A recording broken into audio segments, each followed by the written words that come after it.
Very good morning to all of you, dear students. Welcome back to our classes. I am Diksha Sharma from SGM Pharmacy College Mudesi. So अब तक आप लोगों ने पिछली कुछ classes में pharmaceutics के बारे में स्टडी किया था. Now we discuss about another subject that related to diploma in pharmacy first year. Okay. तो अब हम क्या करते हैं, सबसे पहले हम अब दूसरा सब्जेक्ट है, उस सब्जेक्ट का जो यूनिट है उसको कवर करते हैं. पिछली कुछ क्लासेस में हमने फार्मास्यूटिक्स यूनिट फर्स्ट को कवर किया था. Now we discuss about the another subject that is the human anatomy and physiology.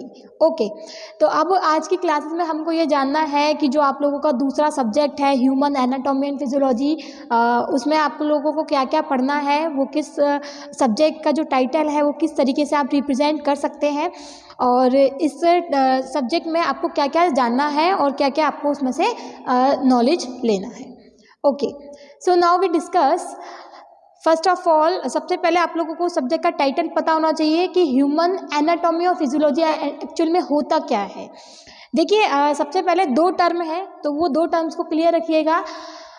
अगर हम ह्यूमन की बात करें तो ह्यूमन है या फिर कोई भी लिविंग ऑर्गेनिज्म है, सब में देखिए दो तरह के स्ट्रक्चर होते हैं. एक होता है उसका एक्सटर्नल और इंटरनल फॉर्म में, यानी कि केवल स्ट्रक्चरल फॉर्म में, और दूसरा होता है कि वो जो स्ट्रक्चरल ऑब्जेक्ट है या वो स्ट्रक्चरल लिविंग ऑर्गेनिज्म है वो वर्क किस तरीके से करता है. तो दो तरह के फिनोमिना होते हैं. First of all is a structural phenomena and the second one is a functional phenomena. तो यहाँ पे आज की क्लास में हमको दोनों तरह के फिनोमिनस को डिस्कस करना है. तो अगर हम बात करें ह्यूमन नेचर की, क्योंकि हम लोग यहाँ पे जो स्टडी कर रहे हैं वो रिलेटेड टू ह्यूमन स्टडी कर रहे हैं, जिसमें हमें अगर मेडिसिन भी प्रिपेयर करनी है तो रिलेटेड टू ह्यूमन, बेसिकली हम लोगों का मेन मोटिव जो रहता है वो ह्यूमन से रिलेटेड ही रहता है. तो फर्स्ट ऑफ ऑल हम जानेंगे कि ह्यूमन एनाटॉमी एंड फिजियोलॉजी का मतलब क्या है. That is a scientific study. हम इस फिनोमेना में साइंटिफिक स्टडी करते हैं जो कि आपकी किसी भी लिविंग ऑर्गेनिज्म के स्ट्रक्चरल से और फंक्शन से जुड़ी होती है. देखिए, अब बात लिविंग ऑर्गेनिज्म की चली रही है तो आप लोगों को ये भी क्लियर होना चाहिए कि लिविंग ऑर्गेनिज्म का जो बेसिक यूनिट है वो क्या होता है. अगर हम बेसिक यूनिट की बात करें तो the basic unit of living organism is the cell. हाँ, जिसको आप कोशिका भी कह सकते हो. तो कोशिका ही संरचनात्मक और क्रियात्मक इकाई है किसी भी सजीव सेल की या फिर किसी सजीव इकाई की. इसमें हमको सबसे पहले अगर आप बात करो तो आप लोगों ने बेसिकली कोशिका का स्ट्रक्चर आप लोगों ने आई थिंक 12th में पढ़ा ही होगा. और चलिए फिर भी थोड़ा सा और डिस्कस कर लेते हैं कि जो सेल होती है वो किस तरह का स्ट्रक्चर कंटेन करती है. अगर हम बात करें सेलुलर स्ट्रक्चर की तो cell is a many different shapes is involve in cell. यानी अगर हम एक कोशिका की बात करें तो कोशिका में सबसे पहले जो बेसिक है दैट इज अ न्यूक्लियस.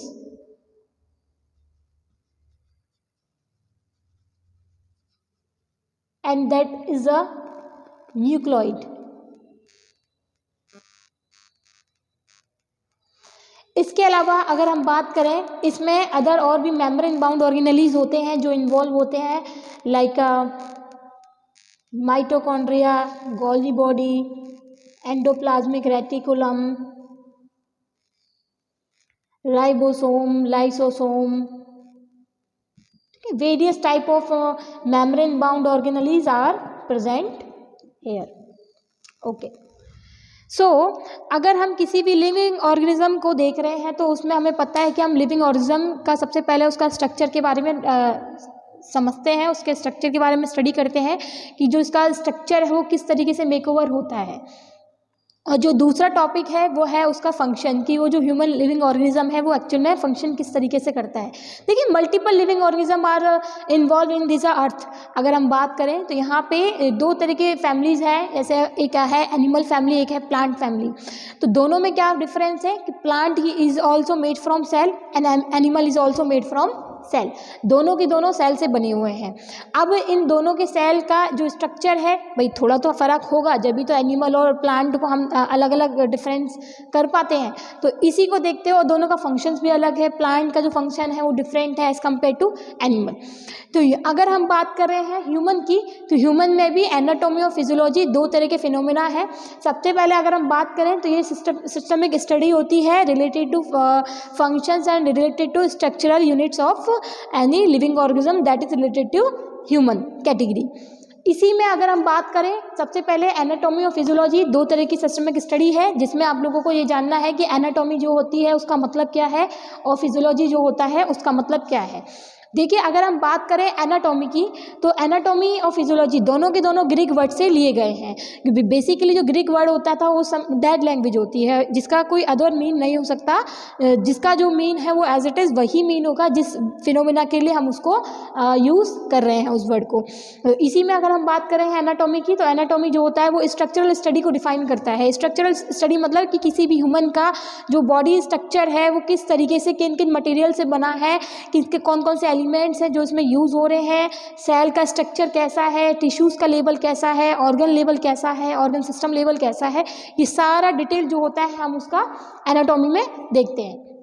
देखिए, आप लोगों को पार्ट्स ऑफ बॉडी सबको पता है। देखिए, पार्ट्स ऑफ बॉडी में हम जानते हैं कि आपका जो ब्रेन वाला सेल होता है, इसके अलावा आपका जो डाइजेस्टिव वाला सेल होता है, इसके अलावा आपका जो रेस्पिरेटरी वाला सेल होता है।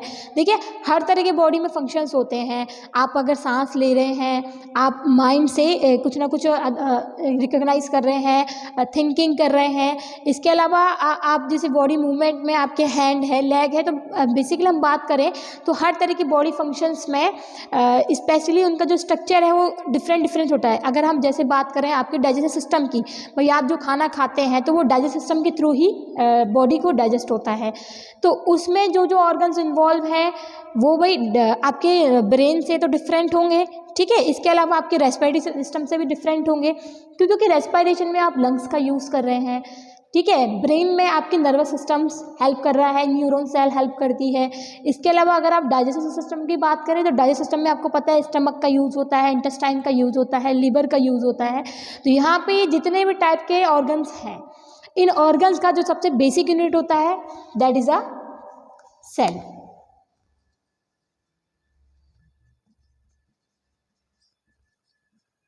सेल, और यही सेल जब कई सारी सेल्स मिक्स होती है तब वो बनाती हैं टिश्यू। इसी तरीके से जब कई सारे टिश्यूज़ भी मिक्स होते हैं, टिश्यू जब मिक्स होते हैं तो बंडल ऑफ टिश्यूज़ से ही बनता है ऑर्गन। इसी तरीके से जैसे बॉडी के कई सारे ऑर्गन आपस में मर्ज होते हैं, जैसे कि अगर हम डाइजेस्टिव सिस्टम की बात करें तो पाचन तंत्र में आप लोग जानते हैं कि वही स्टमक आ रहा है, इंटेस्टाइन आ रही है, लीवर आता है, इसके अलावा पैनक्रियाज आता है। तो ये सारे क्या हैं, अलग अलग ऑर्गन ही तो हैं। अब यही सारे ऑर्गन्स जो होते हैं वो मिलके बनाते हैं ऑर्गन सिस्टम। अब इस ऑर्गन सिस्टम में अगर हम बात करें स्ट्रक्चर्स की, तो देखिए लिवर का स्ट्रक्चर स्टमक के स्ट्रक्चर से डिफरेंट होता है कि नहीं होता, ऐसे इंटेस्टाइन का स्ट्रक्चर इन दोनों से डिफरेंट होता है।